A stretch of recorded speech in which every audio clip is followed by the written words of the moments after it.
Pale Luna smiles wide. Hey, I'm Sapphire. Want to hear something scary?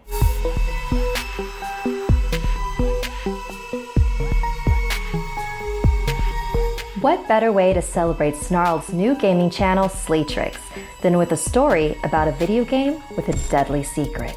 This is the story of Pale Luna by Ed. In the last decade and a half, it's become infinitely easier to obtain exactly what you're looking for by way of a couple of keystrokes. The internet has made it all too simple to use a computer to change reality.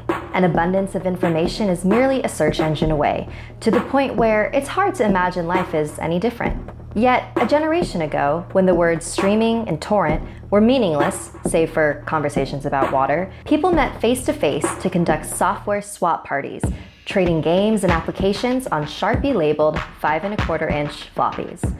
Most of the time, the meets were a way for frugal, community-minded individuals to trade popular games amongst themselves. However, a few early programming talents designed their own computer games to share amongst their circle of acquaintances, who in turn would pass it on until it had its place in the collection of aficionados across the country. Think of it as the 80s equivalent of a viral video. Pale Luna, on the other hand, was never circulated outside of the San Francisco Bay Area. All known copies have been long disposed of. This fact is attributed to a number of rather abstruse design choices made by its programmer. Pale Luna was a text adventure in the vein of Zork and the Lurking Horror, at a time when said genre was swiftly going out of fashion. Upon booting the program, the player was presented with a screen almost completely blank, except for the text. You are in a dark room. Moonlight shines through the window. There is gold in the corner, along with a shovel and a rope. There is a door to the east. Command? So began the game that one writer for a long out-of-print fanzine decried as enigmatic, nonsensical, and completely unplayable, as the only commands that the game would accept were pick up gold, pick up shovel, pick up rope, open door, and go east. The player was soon presented with the following. Reap your reward. Pale Luna smiles at you. You are in a forest. There are paths to the north, west, and east. Command? What quickly infuriated the few who've played the game was the confusing and buggy nature of the second screen onward. Only one of the directional decisions would be the correct one. For example, a command to go in a direction other than north would lead to the system freezing, requiring the operator to hard reboot the entire computer. Further, any subsequent screens seem to merely repeat the above text.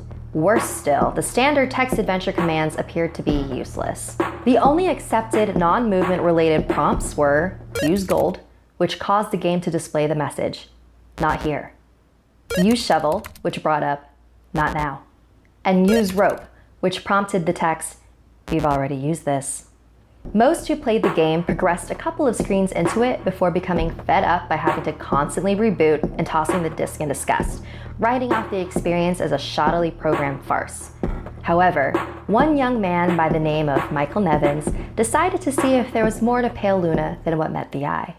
5 hours and 33 screens worth of trial and error and unplugged computer cords later, he finally managed to make the game display different text. The text in this new area read, Pale Luna smiles wide. There are no paths. Pale Luna smiles wide.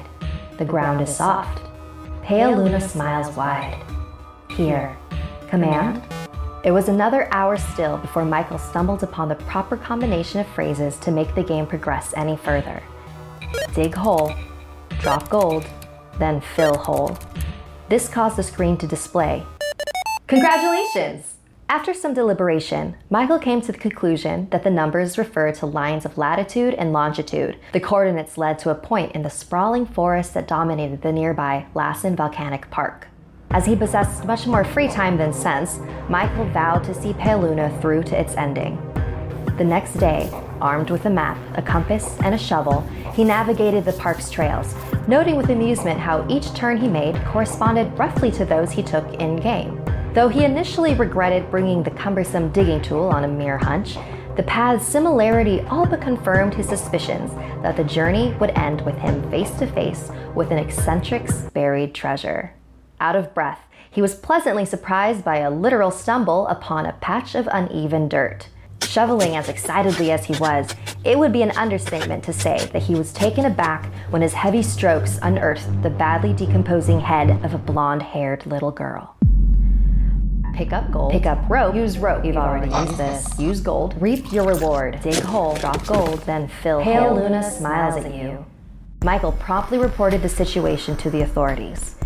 The girl was identified as Karen Paulson, 11, reported as missing to the San Diego Police Department a year and a half prior.